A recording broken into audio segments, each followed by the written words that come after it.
Hello again. Let's continue with thread libraries. A thread library provides the programmer with an API for creating and managing threads. There are two primary ways of implementing a thread library. The first approach is to provide a library entirely in user space with no kernel support. All code and data structures for the library exist in user space.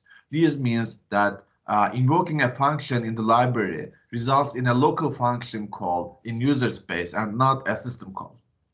The second approach is to implement a kernel-level library supported directly by the operating system.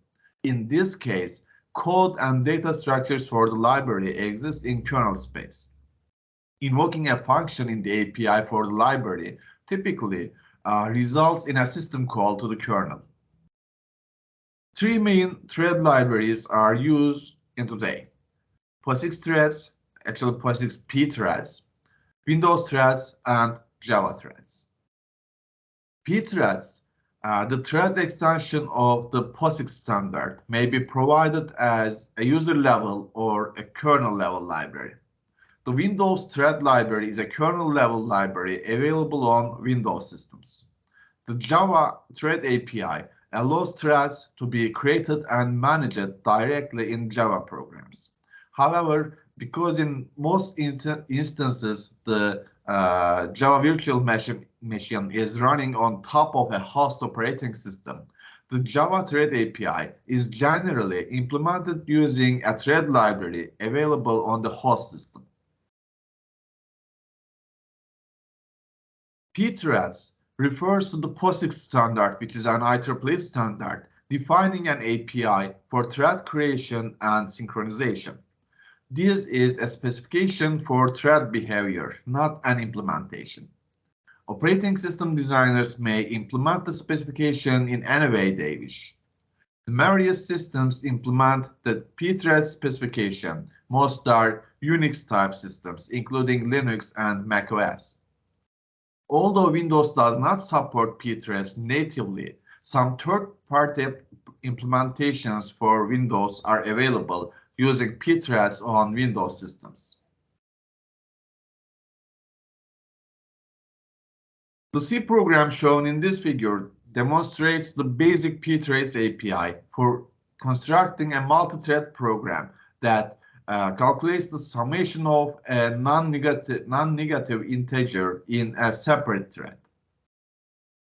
In a pthreads program, separate threads begin execution in a specified function. In program, this is the runner function.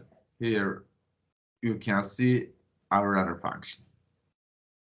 When this program begins, a single thread of control begins in main. So our main function actually a single thread. After some initializations, main creates a second thread that begins control in the runner function. Both threads share the global data sum. Here, we are initializing a pthread and creating that thread to execute our runner function. So let's look more closely at this program. All pthreads programs must include the pthread.h header file. The statement pthread ttid declares the identifier for the pthread we will create. Here we are creating the identifier of our thread. Each thread has a set of attributes including stack size and scheduling information. The pthread attribute here, attr, actually it stands for attributes. That declaration represents the attributes for the thread. We set the attributes in the function called init attr here, pthread attr init. Because we did not explicitly set any attributes, we use the default attributes provided. Actually, in chapter 5, we are going to discuss some scheduling attributes provided by the pthreads API. But now we are just using the default attributes. A separate thread is created with the pthread create function call. In addition, to passing the thread identifier and the attributes for the thread, we also pass the name of the function where the new thread will begin execution. In this case, we are using our runner function. Here is our runner function. We are using that function to create our thread. At last, we pass the integer parameter that was provided on the command line. Here we are getting that argument using command line and passing that parameter to runner function to execute on that thread. At this point, the program has two threads, the initial or parent thread in main function and the runner or child thread performing the summation operation in the runner function. This program follows the thread create join strategy. Here, after create, we are using join strategy. So after creating the summation thread, the runner thread, the parent thread will wait for it to terminate by calling the pthread join function. The summation thread will terminate when it calls the function pthread exit. Here, that function will be terminated when it's called pthread exit. Once the summation thread has returned, the parent thread will output the value of the shared data. Here, both our runner thread and main thread sharing the same data, so we can directly use that sum, which is a global variable here. We can directly use it to print the value. So this example program creates only a single thread. With the growing dominance of multi-core systems, writing programs containing several threads has become increasingly common. And as you can see, it's very easy to use that pthread library to create new threads. So in a simple C program like that, you can execute your different functions as separate threads instead of executing them in that order. You can create a concurrency, or also you can create a parallelism mechanism, such as using thread create and join strategy in a simple manner like that.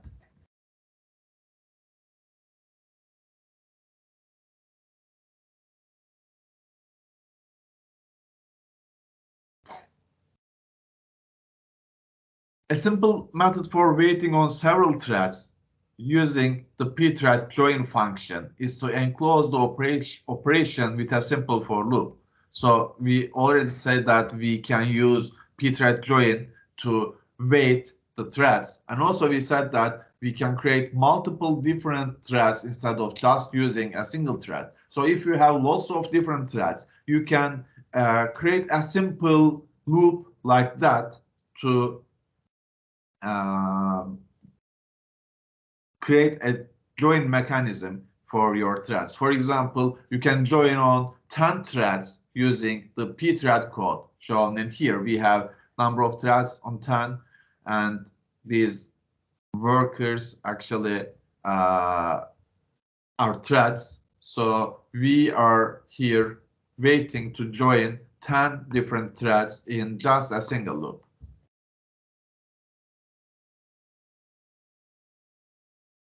With the growth of multi-core processing, applications containing hundreds or even thousands of threads are looming on the horizon. Designing such applications is not a trivial undertaking. Programmers must address some difficulties. One way to address these difficulties and better support the design of concurrent and parallel application is to transfer the creation and management of threading from application developers to compilers and runtime libraries. This strategy, termed implicit threading, is an increasingly popular trend. In this section, we are going to explore 5 alternative approaches to designing applications that we can take advantage of multi-core processors through implicit threading. So basically, implicit threading means instead of forcing the developers to create threads. The compilers or the runtime libraries can create that threads instead of programmer ourselves.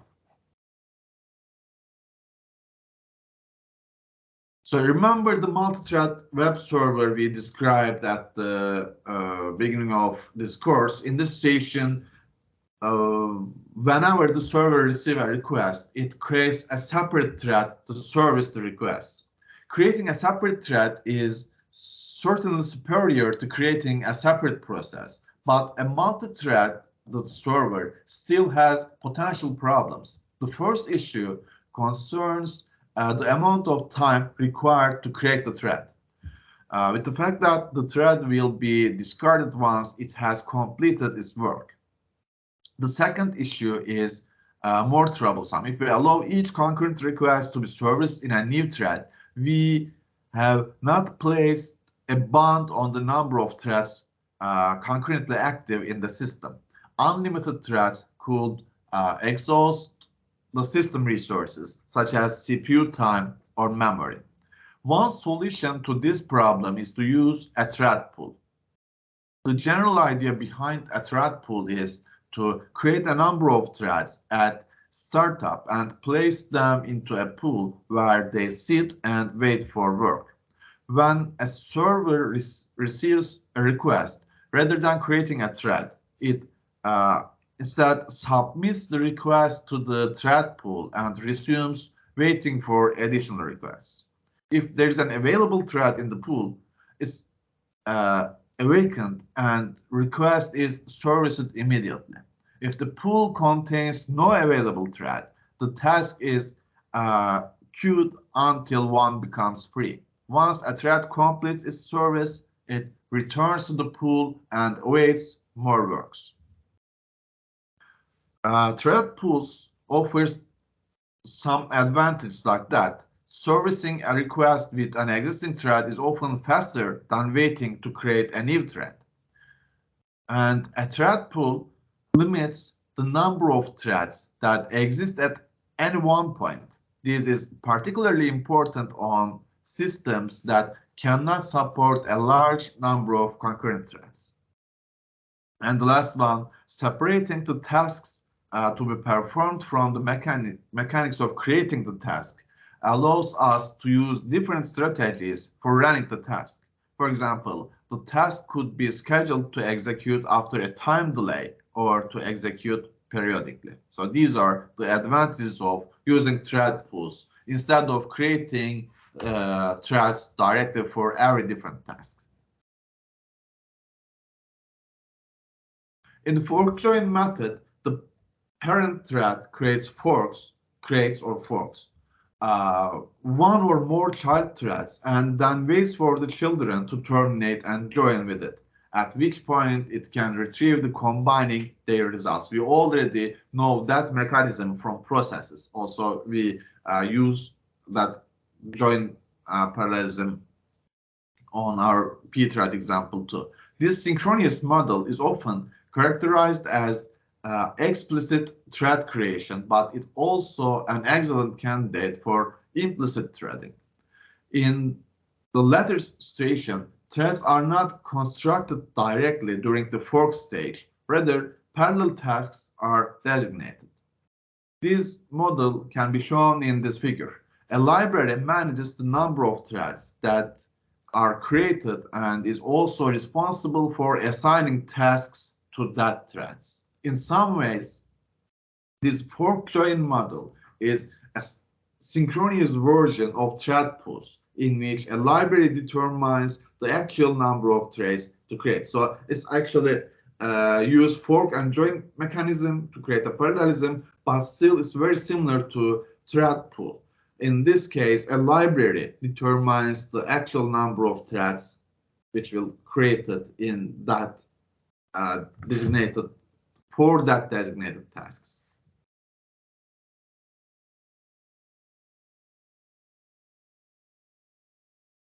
Another method is oprtng. Oprtng is a set of compiler directives as well as an API for programs written in C, C++, and Fortran that provides support for parallel programming in shared memory environments.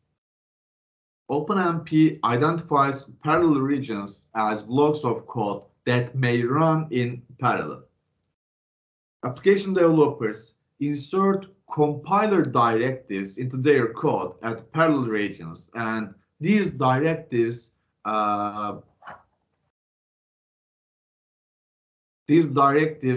instruct the OpenMP runtime library to execute the region in parallel. So you can see a C program here that illustrates a compiler directive about the parallel region containing the printf statement. We want to create a parallel region on the statement printf I'm a parallel region. But before that, as you can see with that hash sign, we created a compiler directive. So that means we are sending a message to compiler. Okay, you can execute this part in a parallel manner. When OpenMP encounters a directive hash pragma OMP parallel, it creates as many threads as there are processing cores in the system. So you don't need to create different threads to run in parallel on the application side. You just send a message to compiler. Okay, I want to execute this region in parallel. So create threads for that. So OpenMP encounters that directive and creates as many threads as there are processing cores in the system. So let's assume that if you have 8 cores, OpenMP is going to create 8 threads for that. Thus, also for a dual core system, that means 2 threads are created. For a quad core system, that means 4 threads will be created. So all the threads then simultaneously execute the parallel region. As each thread exists, the parallel region is terminated. So this is a very easy way to create some basic level of parallel programming using directly OpenMP directives if your operating system and if your compiler is supporting them. You can create some regions on your C programs, C++ programs, or Fortran programs. So you can create some regions to will be executed in parallel as many cores as you have. OpenMP provides several additional directives for running code regions in parallel, including parallelizing loops. So instead of just one region, you can create a parallel version for your loops. For example, assume that here we have 2 arrays A and B of size n. We wish to sum their contents and place the results in array C. We can have this task run in parallel by using the following code, which contains the compiler directive for parallelizing for loops. OpenMP divides the work contained in the for loop among the threads it has created in response to directive hash pragma OMP.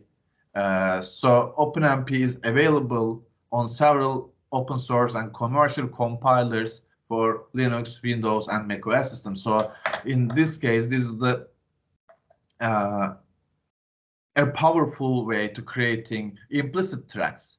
Instead of forcing the developer to create different threads, compiler itself, using the OpenMP, creates different threads for you, for your application.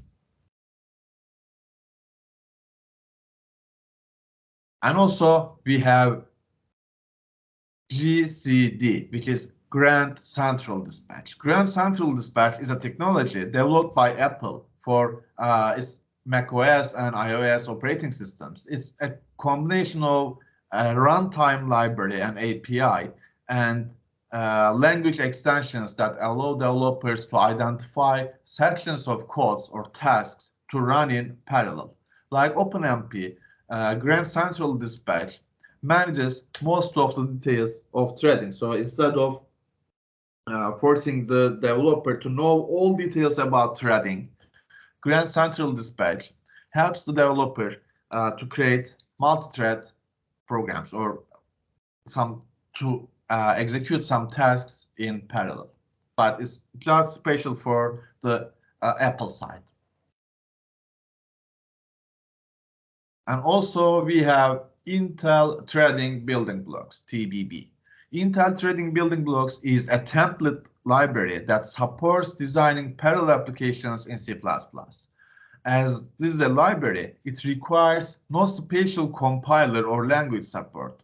So on the previous examples, OpenMP need a compiler support. Grand Central Dispatch needs you have to work on an Apple operating system, but Intel Threading Building Blocks is a template library. So you can use that library in your different compilers or languages. Developers specify tasks that can run in parallel, and the TBB task scheduler maps these tasks onto underlying threads. Okay, these were the 5 alternative approaches to designing applications that can take advantage of multi-core processors through implicit threading. In that part, you don't need to create on your own threads. You can pass that job to a library or a compiler or a part of your operating system.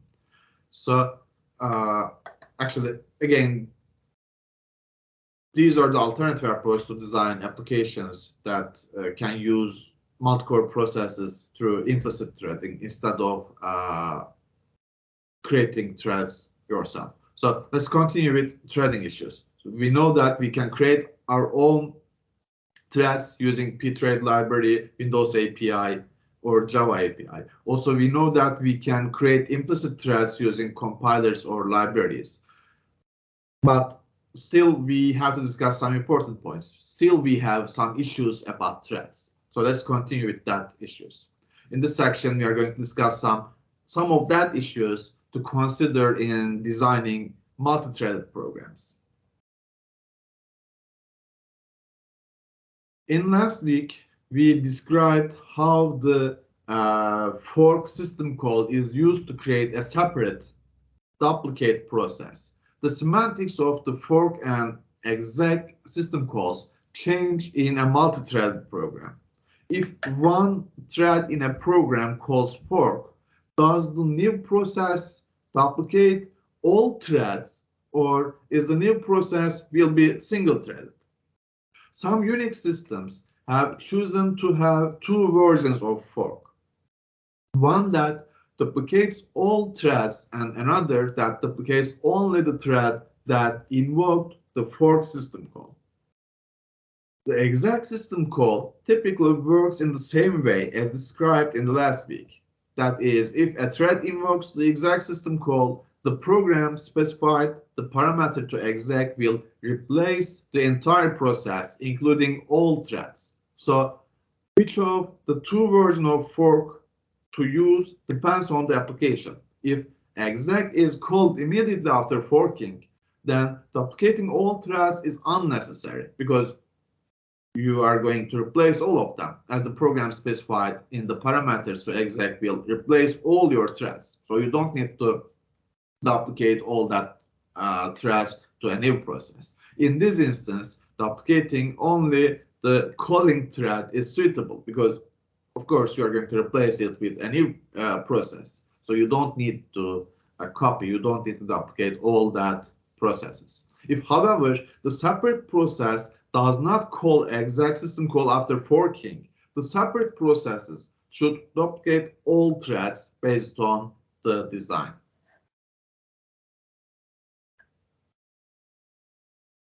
And the next part is signal handling. A signal is used in Unix systems to notify a process that a particular event has occurred. A signal may be received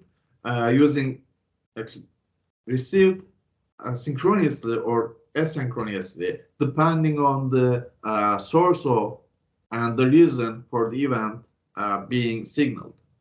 All signals, whether synchronous or asynchronous, follow the same pattern.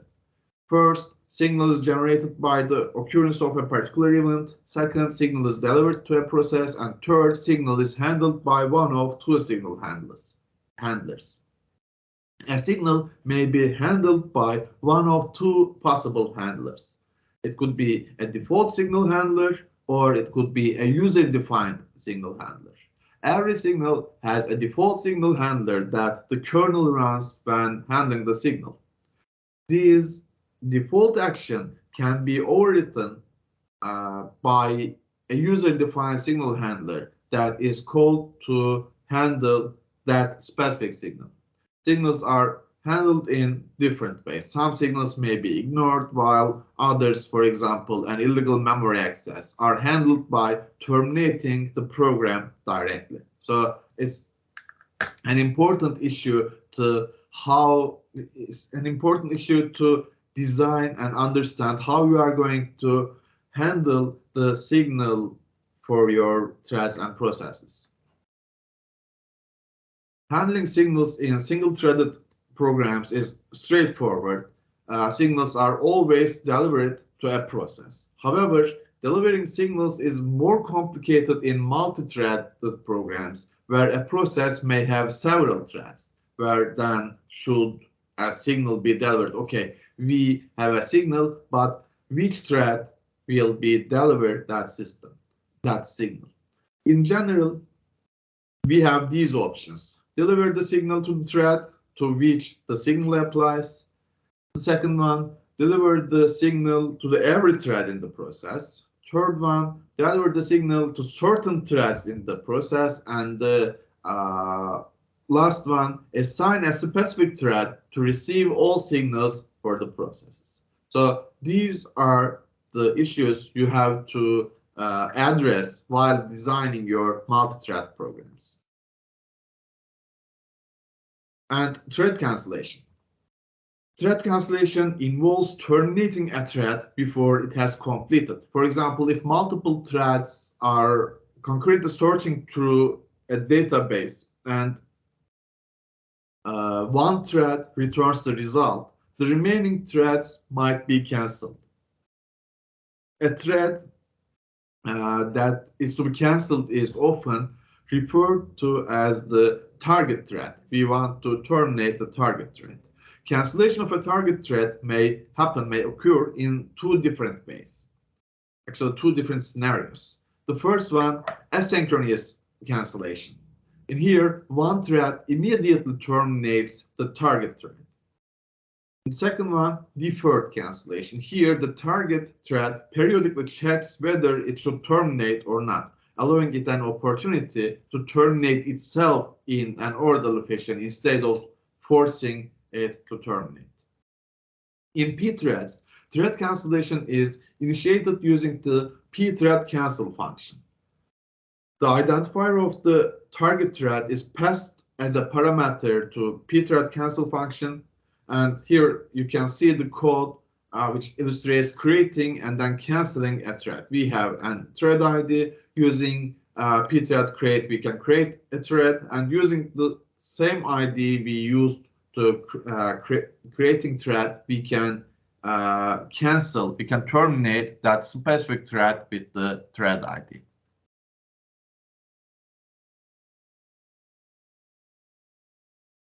Threads belonging to a process share the data of the process. We already know that. Indeed, this data sharing provides one of the benefits of multi-threaded programming. However, in some circumstances, each thread might need its own copy of certain data. So we can call such a data thread local storage. We need some local storages in some cases for threads. We don't want to share the data with other threads. In that case, we need thread local storage. For example, in a transaction processing system, we might service each transaction in a separate thread. Furthermore, each transaction might be assigned a unique identifier. To associate each thread with its unique transaction identifier, we could use thread local storage. It's easy to confuse thread local storage with local variables. However, local variables are visible only during a single function invocation, whereas TLS, thread local storage, are visible across function invocations. In some ways, thread local storage is similar to static data. The difference is that TLS data are unique to each thread. And the final issue is scheduler activations. So we have to consider scheduler activations with multi-threaded programs, concerns communication between the kernels and the thread library, which may be required many-to-many and two-level models we already discussed. Such coordination allows the number of kernel threads to be dynamically adjusted to help ensure the best performance. Many systems implementing the many-to-many or two-level model place an intermediate data structure between the user and kernel threads. This data structure, typically known as a lightweight process or LWP, as shown in this figure. To the user thread library, the lightweight process appears to be a virtual processor on which the application can schedule a user thread to run. Each lightweight process is attached to a kernel thread, and it's kernel threads that the operating system schedules to run physically on processors, not user threads. Each lightweight process is attached to a kernel thread. If a kernel thread blocks, such as while waiting for an I/O operation, the lightweight process block as well. So up the chain, the user level thread attached to the lightweight process also blocks. One scheme for communication between the user level thread library and the kernel is known as scheduler activation. It works like the kernel provides an application with a set of virtual processors, such as lightweight process, and the application can schedule user threads onto an available virtual processor. Furthermore, the kernel must inform an application about certain events. This procedure is known as an upcall. Upcalls are handled by the thread library with an upcall handler, and upcall handlers must run on a virtual processor.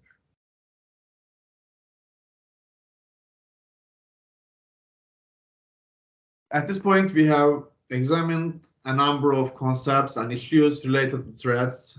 We conclude the chapter by exploring how threads are implemented on Windows and Linux systems.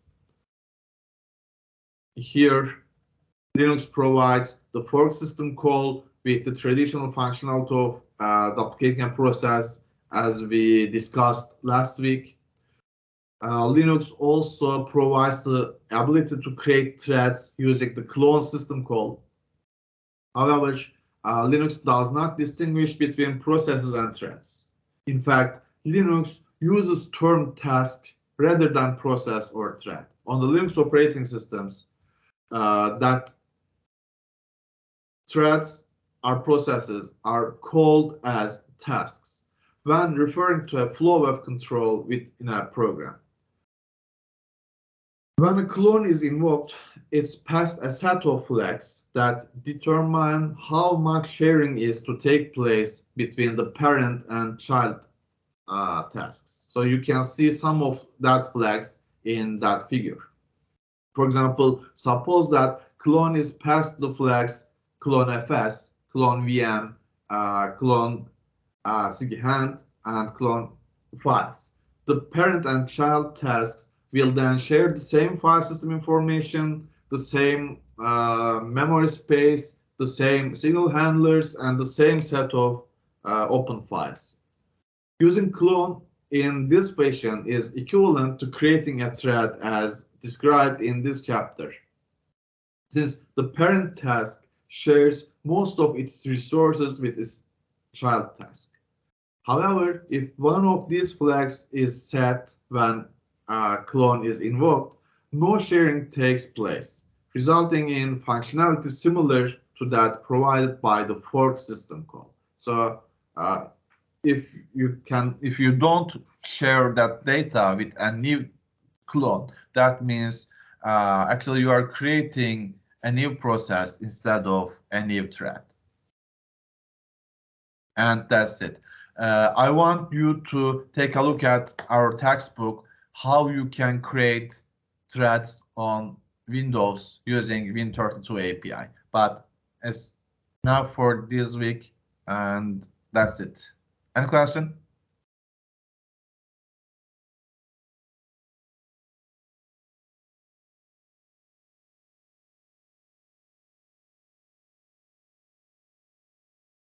Sorusu olan var mı?